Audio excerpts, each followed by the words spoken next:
Good morning. Bras school के official YouTube channel पर आप सभी का एक बार फिर से हार्दिक स्वागत है।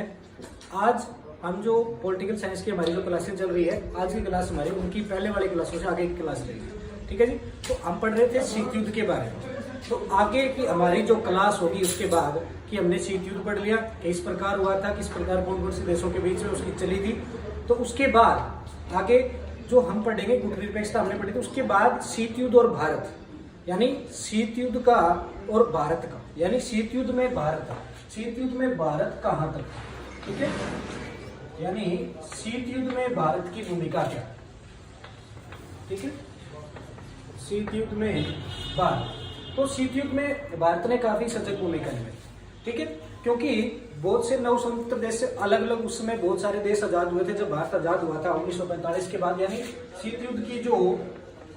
शीत युद्ध का जो टाइम पीरियड है यानी 45 से 91 का, ठीक है। तो यानी 45 के बाद बहुत से नव स्वतंत्र देश आजाद हुए थे, बहुत से छोटे छोटे जो देश है वो आजाद हुए थे। तो भारत ने पूरे जोर से इन जो देशों का जो दोनों महाशक्तियों में जाने का क्या है विरोध किया था, ठीक है, कि भारत ये नहीं चाहता था कि इनमें से कोई भी नव स्वतंत्र जो देश है वो इनमें से कोई भी है वो इनमें महाशक्तियों के खेमे में जो है वो शामिल हो, ठीक है। तो इसीलिए भारत की नीति न तो नकारात्मक थी और ना ही क्या है विरोधाभास की, कि भारत की जो नीति है वो ना ही तो इसमें नकारात्मक थी और ना ही क्या इसका विरोध करने की थी, ठीक है। यानी भारत इसका विरोध कहीं पर नहीं करता था। और क्या है कि भारत गुटनिरपेक्षता का पलायन यानी गुटनिरपेक्षता कि इनके दोनों के बीच में मध्यस्थता का काम भी करता था, ठीक है, कि जो जो नव स्वतंत्र देश आजाद हुए थे भारत के बाद वो सारे क्या है इसकी तरफ ना जाए, क्योंकि महाशक्तियों की तरफ अगर वो जाएंगे तो उनका क्या है नुकसान न, इसलिए भारत है वो नहीं चाहता था, ठीक है। तो नेहरू ने सबको, हमारे जो प्रधानमंत्री थे प्रथम जवाहरलाल नेहरू, वो ये नहीं चाहते थे कि नव स्वतंत्र देशों में आजाद होने वाला कोई भी जो किसी महाशक्ति अमेरिका या रूस दोनों के साथ जाकर के पीछे। तो इसलिए क्या है भारत ने एक बहुत बड़ी जो भूमिका है वो निभाई। और ये नहीं है कि ये बिल्कुल नकारात्मक, उन्होंने कई बार क्या है शीत युद्ध के जो मसले थे उनमें मध्यस्थता का भी काम किया था, ठीक है, क्योंकि बहुत सी ऐसी जो लड़ाइयां थी जिनमें भारत ने क्या मध्यस्थता की भूमिका निभाई थी। बहुत से मामलों के बीच में भारत ने अपनी भूमिका निभाते हुए क्या है शीत युद्ध को रोकने के प्रयास किए थे, ठीक है। तो जैसे उदाहरण के लिए क्या है जो 1950 का जो कोरिया का युद्ध है, 1950 का जो कोरियाई युद्ध है उसमें क्या है कि भारत ने महत्वपूर्ण भूमिका निभाई थी, ठीक है। तो इसकी मध्यस्थता की थी, इस युद्ध में जो मध्यस्थता की थी वो भारत ने की थी, ठीक है। यानी तो शीत युद्ध के काल में भारत ने क्या है जो अपनी महत्वपूर्ण भूमिका निभाई थी और नए नए स्वतंत्र तो आजाद होने वाले देश थे उनको ज्यादा से ज्यादा इसमें जोड़ने की कोशिश की थी, ठीक है। तो इसमें कुछ लोगों का ये मानना था कि भारत को शीत युद्ध से क्या मिला, क्या इसको भारत को शीत युद्ध से फायदे हुए थे और क्या नुकसान हुए थे, ठीक है। तो कुछ लोगों को तो मानना है कि भारत को शीत युद्ध के कुछ फायदे हुए थे, लेकिन कुछ लोगों का ये जो मानना था कि शीत युद्ध है वो भारत के पक्ष में नहीं रहता, अगर भारत किसी महाशक्ति के साथ चला जाता तो फायदे में रहता, ठीक है। लेकिन भारत ने क्या है गुटनिरपेक्षता की नीति अपनाई। तो कुछ आलोचकों का ये मानना है कि भारत अगर जो है किसी एक महाशक्ति के साथ जाता तो उससे क्या है जो उसे ज्यादा फायदा होता, ठीक है। तो लेकिन इसमें दो अलग अलग राय बनती है कि अगर भारत महाशक्तियों के साथ जाता तो उसका क्या फायदा होता और अगर नहीं गया तो उसका क्या नुकसान जाता, ठीक है। तो उसके पक्ष में तर्क है, ठीक है, कि गुटनिरपेक्षता की नीति है वो कम से कम जो है दो तरह से भारत के लिए फायदेमंद है। यानी दो तरह के लिए, जो पहला जो है कि गुटनिरपेक्षता की नीति है वो भारत के लिए किस तरह फायदेमंद थी कि अगर भारत एक महाशक्ति के साथ जाता है, ठीक है, तो अगर महाशक्ति कि अगर किसी जो है अगर भारत किसी महाशक्ति के साथ नहीं गया तो उसका उसे पहला फायदा तो ये हुआ था कि कोई भी उस पर दबाव नहीं डाल सकता था, ठीक है, कि भारत है वो अंतरराष्ट्रीय हर मामले पर खुल करके बोल सकता था, ठीक है, भी किसी भी किसका विरोध करना है तो वो खुल करके विरोध कर सकता था, ठीक है, कोई भी महाशक्ति उस पर दबाव नहीं बना सकती थी, किसी पे दोष नहीं जमा सकती थी, ठीक है। तो इसलिए क्या है जो महाशक्तियों के जो ये पहला बड़ा सबसे बड़ा फायदा था कि भारत पर कोई भी जो है कि भारत पर किसी भी प्रकार का जो दबाव है वो नहीं रहा, ठीक है, कि किसी भी महाशक्ति में गुटनिरपेक्षता में शामिल होने के कारण भारत पर किसी प्रकार का क्या है दबाव नहीं था, ठीक है। तो ये भारत का सबसे पहला फायदा था कि वो जिसको चाहे दोनों में से किसी के साथ बातचीत कर सकता था, मध्यस्थता का काम कर सकता था, ठीक है। तो उसके लिए क्या है उसको किसी भी प्रकार का क्या नुकसान जो है झेलने की कोशिश नहीं करनी पड़ी थी। और दूसरा अपना जो फैसले लेने का काम कि भारत ने अपने जो फैसले किए थे स्वतंत्र तरीके से फैसले लिए, ठीक है। कि भारत ने अपने जो फैसले वो स्वतंत्र तरीके से लिए, उसका किसी भी प्रकार के अंतर्राष्ट्रीय दबाव का सामना है उसे, क्योंकि वो नया आजाद हुआ था, बहुत सी नई नई चीजों की जरूरत थी, तो उसे किसी प्रकार से ऐसा कोई फैसला नहीं लेना पड़ा जो किसी के दबाव में हो। ठीक है, तो ये जो है गुटनिरपेक्ष आंदोलन का भारत को सबसे बड़ा जो फायदा है वो माना जाता है। ठीक है, तो ये जो है इसके दो सबसे बड़े कि भारत पर किसी प्रकार का कोई दबाव नहीं था, कोई दबाव नहीं डाल सकता था, और दूसरा है अपनी मनमर्जी के फैसले लेने था। ठीक है, ये अंतर्राष्ट्रीय जो है अंतर्राष्ट्रीय राजनीति थी, अंतर्राष्ट्रीय किसी प्रकार का कोई परिदृश्य था, उसमें उन्होंने अपनी मर्जी से जो है फैसले लिए थे। ठीक है, तो इस प्रकार से ये जो दो चीजें हैं वो भारत के लिए शीत युद्ध के में शामिल ना होने की जो फायदे थे। और कुछ लोगों का ये भी मानना है, कुछ इसके आलोचक भी हैं जो ये मानते हैं कि भारत जो है अगर किसी एक महाशक्ति के साथ चला जाता, ठीक है, तो इससे क्या है कि भारत है इससे क्या है अंतर्राष्ट्रीय जो सतह पे फैसले लेने से बचता है। ठीक है, क्योंकि वो अंतर्राष्ट्रीय सतह पे बोलते रहने से बचते रहने, क्योंकि किसी प्रकार के मामले में वो शामिल नहीं था, तो वो किसी भी के साथ बोल नहीं सकता था। ठीक है, मतलब किसी के जो फैसला है अंतर्राष्ट्रीय सतह पर वो इसमें अपनी बात नहीं रख सकता था। ये इसको पहला जो नुकसान हुआ था, यानी जो अंतर्राष्ट्रीय सतह के हितों का साधन के नाम पर अक्सर अंतर्राष्ट्रीय मामलों में पक्ष लेने से बल्कि भारत ने किसी का पक्ष नहीं लिया था। ठीक है, कि भारत दोनों से अलग था। ठीक है, तो वो किसी एक महाशक्ति का पक्ष नहीं ले सकता था। ठीक है, वो दोनों तरफ अपनी बात रख सकता था, यानी अगर एक महाशक्ति के साथ जाता तो हो सकता है उसे कोई फायदा भी मिलता। तो इसलिए ये जो पहला जो नुकसान रहा था इस भारत के लिए इसका, कि कुछ लोगों का मानना है ये कि इसमें जो अगर भारत एक शक्ति के साथ जाता तो वो अपनी बात उसके साथ रख सकता था, लेकिन उन्होंने ऐसा कुछ नहीं किया था। तो पहला ये था। उसके बाद जो है कुछ लोग इसकी आलोचना इस प्रकार से भी करते हैं कि अंतर्राष्ट्रीय मामलों में जो भारत है वो शामिल नहीं हुआ था, कि भारत ने हमेशा ये बात रखी थी कि वो किसी भी अंतर्राष्ट्रीय देश को शामिल होने ना होने की मामले में दबाव है वो बनाता रहा था। यानी कि महाशक्तियों के साथ होने वाले भारत ने, यानी भारत कभी भी महाशक्तियों के साथ शामिल नहीं हुआ था, लेकिन जो नवतंत्र जितने भी देश आजाद हुए थे तो भारत ने किसी भी देश को जो है वो इसमें शामिल होने की राय नहीं दी थी। लेकिन उसने इसकी एक बार सवै भी अवहेलना की थी 1971 के अंदर।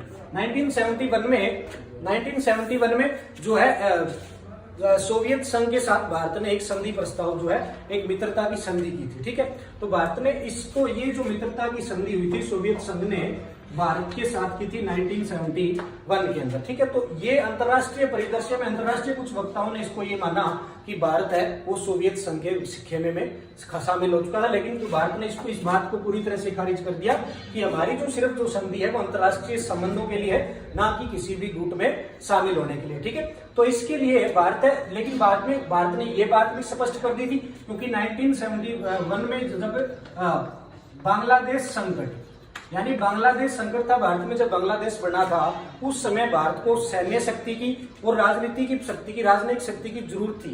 यानी आसपास के जो देश थे उनके लिए सहमति की पूरे विश्व में जिस प्रकार से बांग्लादेश का निर्माण हुआ था, जिस प्रकार कार्यवाही की थी भारत ने, तो इसके लिए उसे क्या है अंतर्राष्ट्रीय सतह पर इस प्रकार के मामलों की जरूरत थी। तो इसलिए भी ये चीज है, उसने कहा कि अगर भारत ये जो संधि है वो इसने भारत ने बिल्कुल साफ कर दिया कि ये जो संधि है वो उसे अंतर्राष्ट्रीय मामलों में अमेरिका या किसी दूसरे देश का सहयोग लेने के रास्ते में आड़े नहीं है। इसका मतलब ये नहीं था कि 1991 में इन्होंने उसके साथ संधि कर ली, कि भारत ने जब रूस के साथ संधि की तो उसका मतलब ये नहीं था कि अमेरिका उसके अगेंस्ट हो गया। ठीक है, अमेरिका उसके बिल्कुल खिलाफ नहीं हुआ था। तो इससे क्या है कि भारत है भारत ने अपनी जो बात बिल्कुल क्लियर तरीके से रखी थी कि हम लोगों ने सिर्फ जो संधि है वो एक प्रकार का हमारा समझौता है। ठीक है, हम लोग चाहें तो अमेरिका से भी इस मामले में सहयोग है वो ले सकते हैं। ठीक है, तो इस प्रकार का कोई भी मामला है भारत के मामला जो है वो सामने नहीं है। तो कुछ लोगों का मानना तो ये था कि ये जो संधि है वो भारत का जो अंतर्राष्ट्रीय परिदृश्य में यही माना गया था कि इस संधि के बावजूद है भारत को उसमें जो है सोवियत संघ के साथ चला गया था, लेकिन ऐसा जो कोई भी मामला है वो सामने नहीं आया था। ठीक है, तो ये जो है कि भारत किस प्रकार से भारत की शीत युद्ध में भूमिका रही थी। ठीक है, कि भारत और शीत युद्ध, ठीक है, यही हमारा जो टॉपिक था कि भारत और शीत युद्ध में भारत की भूमिका क्या रही थी। तो स्टार्टिंग से हमने यही पढ़ा है कि शीत युद्ध से भारत बिल्कुल अलग रहा। ठीक है, लेकिन कुछ मामलों में भारत ने शीत युद्ध में मध्यस्थता भी की थी, खुद को अंतर्राष्ट्रीय मामलों से अलग रखा था, और जहां उसे किसी देश से सहयोग लेने की जरूरत महसूस हुई थी भारत ने वहां पर कुछ मामलों में सहयोग भी लिया था। ठीक है, तो ये जो है वो भारत की शीत युद्ध में भूमिका है। इसके बारे में हमने बात की किस प्रकार से भारत ने शीत युद्ध से अपने को बचाए रखा, और उसने अगर कहीं पर जरूरत पड़ी तो उसने उस बाकी जो महाशक्तियों के बीच में मध्यस्थता का काम भी इसने किया था। ठीक है, ये जो शीत युद्ध में भारत है उसके बाद जो हम शीत युद्ध पढ़ रहे थे उसमें में जो शीत युद्ध के बाद भारत हो गया। उसके बाद जो कि हमने पढ़ा था कि परमाणु हथियार, कि बहुत से देशों के पास जो है परमाणु हथियार थे, लेकिन फिर भी क्या है शीत युद्ध से वो बचा रहा था। तो ऐसी कुछ संधियां हुई है जिनका काफी विस्तार से वर्णन आता है। कुछ जो संधियां हुई है अंतरराष्ट्रीय परिदृश्य में, कुछ जो है इस प्रकार की संधियां हैं, ठीक है, जिन्होंने परमाणु जो परिदृश्य है उसको बदलने की कोशिश की, ठीक है, कि इस युद्ध को परमाणु युद्ध ना बनाने की कोशिश की। इससे आगे जो हमारा जो रहेगा कि परमाणु संधियां, कि परमाणु शीत युद्ध को परमाणु युद्ध बनाने से रोकने के लिए दोनों महाशक्तियों के बीच में कुछ संधियां हुई थी, ठीक है। जो संधियां क्या है कि परमाणु जो शीत युद्ध है उसको परमाणु युद्ध से बचाने के लिए, ठीक है, भी इसमें जो है परमाणु जो हथियार है उनका आगे से प्रसार न हो, परमाणु हथियारों को बढ़ावा न मिले, तो उसको रोकने के लिए क्या कुछ संधियां की गई थी, ठीक है, जिनके बारे में पढ़ेंगे।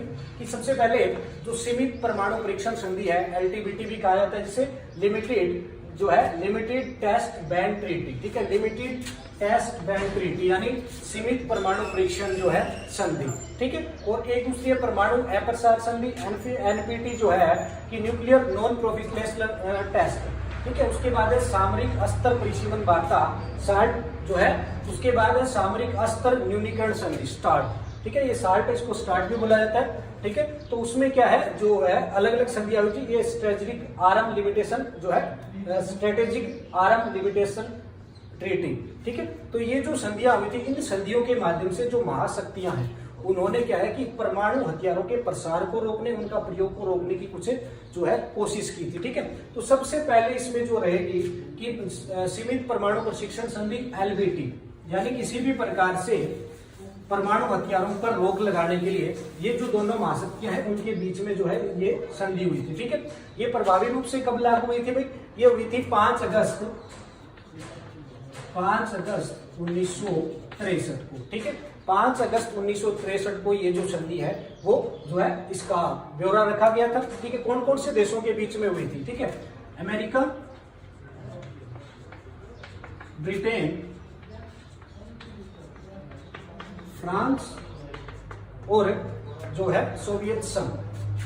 फ्रांस और सोवियत संघ जो रूस है उनके बीच में, इन चारों देशों के बीच में ये जो संधि है वो रखी गई थी, ठीक है। इस संधि पर इन्होंने चारों ने हस्ताक्षर किए थे मॉस्को के अंदर, मॉस्को बोला जाता है इसको, मॉस्को के अंदर है, इन चारों ने मिलकर के क्या है इसके ऊपर हस्ताक्षर किए थे, ताकि जो है सीमित परमाणु परीक्षण संधि, यानी जो परमाणु हथियारों का जो परीक्षण है वो उसको सीमित करने के लिए, ताकि जो है आगे से आगे जो इस प्रकार से क्या है ज्यादा परमाणु हथियारों का प्रयोग न हो, इस चीज को रोकने के लिए जो है परमाणु परीक्षण संधि की गई थी। और ये जो 5 अगस्त 1963 को इस पर हस्ताक्षर किए गए थे, और ये 10 अक्टूबर 1963 को प्रभावी हो गई थी, ठीक है। इसलिए ये जो है इसको रोकने के लिए अमेरिका, ब्रिटेन, फ्रांस और रूस, इन चारों ने मिलकर के हस्ताक्षर किए थे, ताकि क्या है परमाणु हथियारों के प्रयोग को क्या है आगे से आगे रोका जा सके, ठीक है। ये पहली जो संधि है, उसके बाद दूसरी है, ठीक है।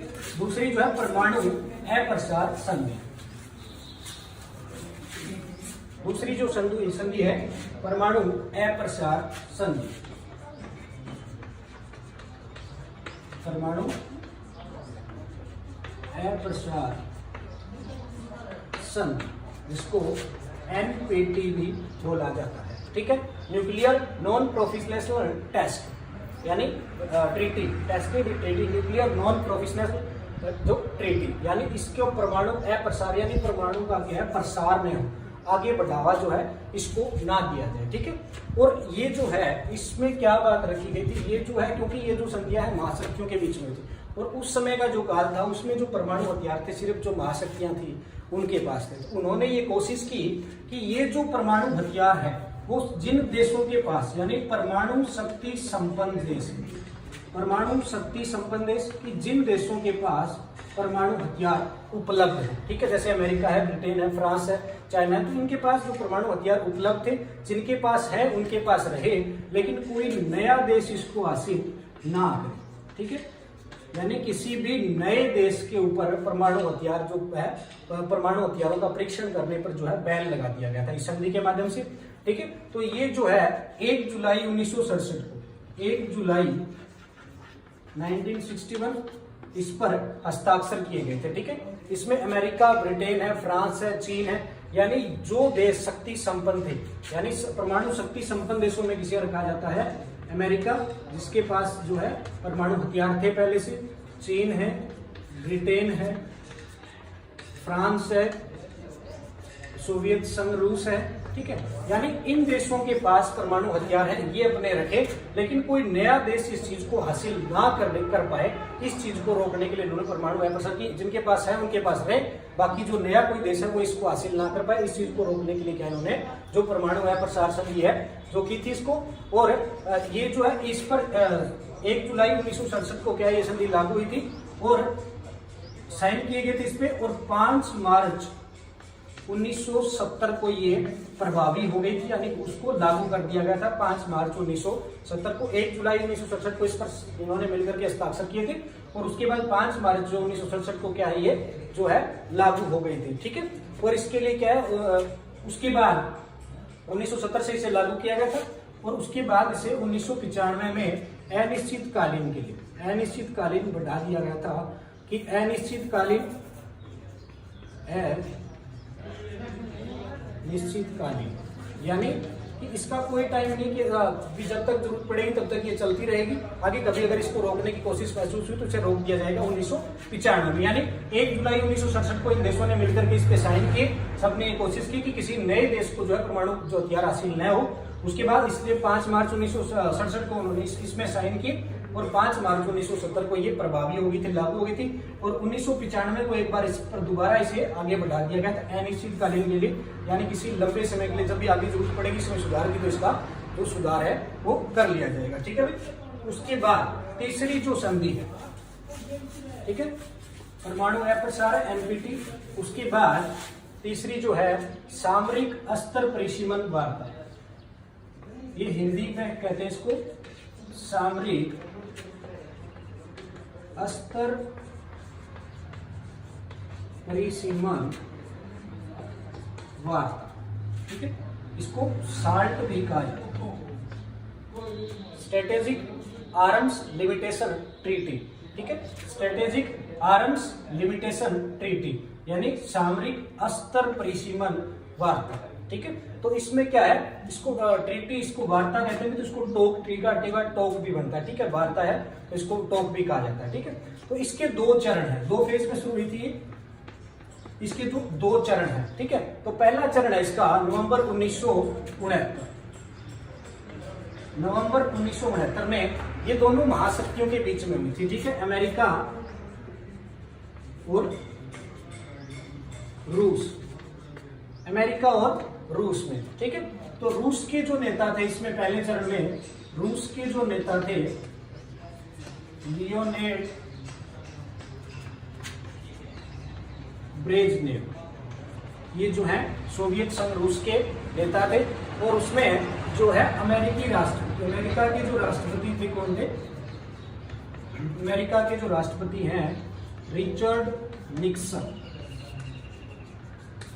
इन दोनों के बीच में ये जो संधि है वो हुई, ठीक है, सामरिक अस्त्र परिसीमन वार्ता। इसका यानी जो इसका जो पहला जो चरण है, ठीक है, रूस के नेता और जो है लियोनिड ब्रेजनेव और अमेरिका के जो राष्ट्रपति है रिचर्ड निक्सन, इनके बीच में नवंबर 1969 में इसका जो है पहला चरण हुआ था, ठीक है। और ये भी कहाँ हुई थी भाई, मॉस्को के अंदर, ठीक है, इसके ऊपर मॉस्को के अंदर इस पर जो है पहले जो है इस पर हस्ताक्षर किए गए थे नवंबर 1969 के अंदर, ठीक है।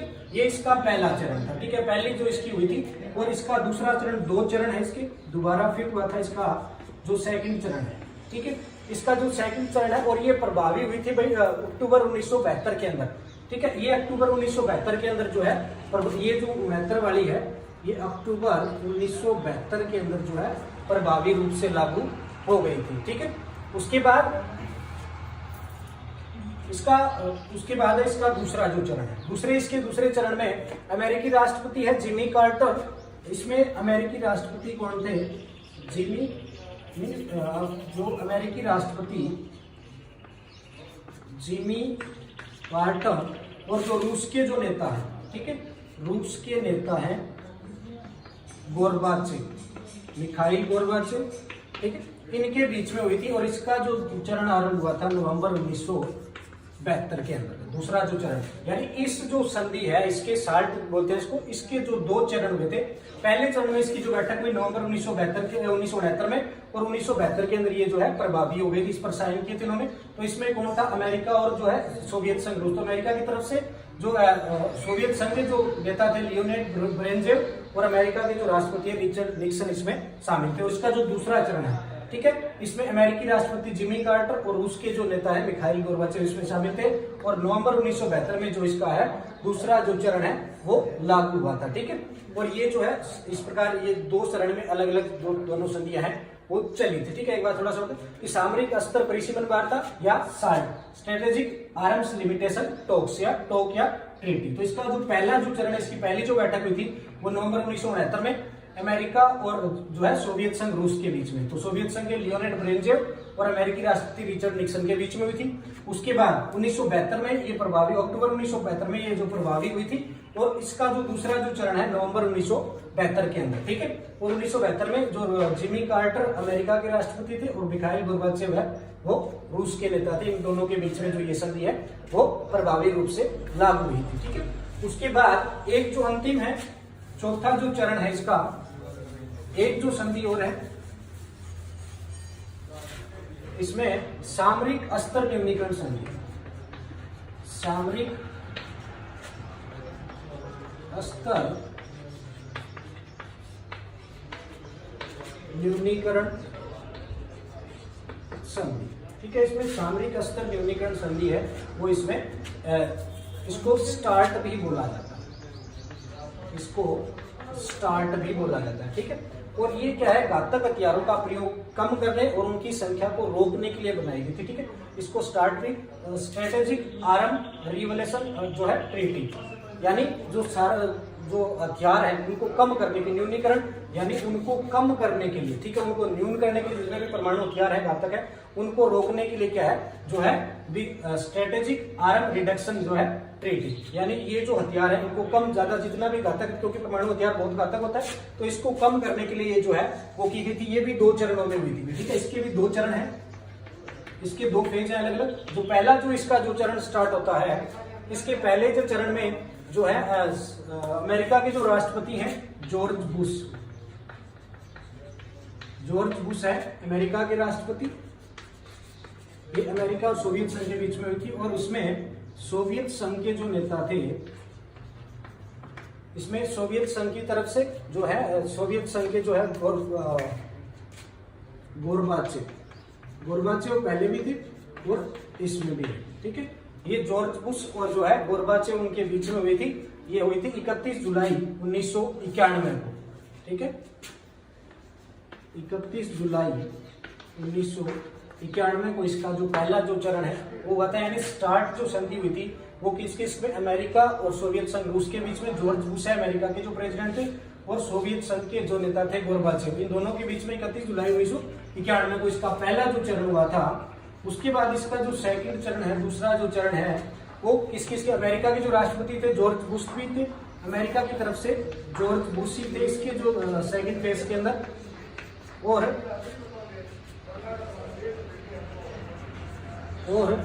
जो सोवियत संघ के जो नेता हैं रूस की तरफ से, सोवियत संघ के बोरिस येल्त्सिन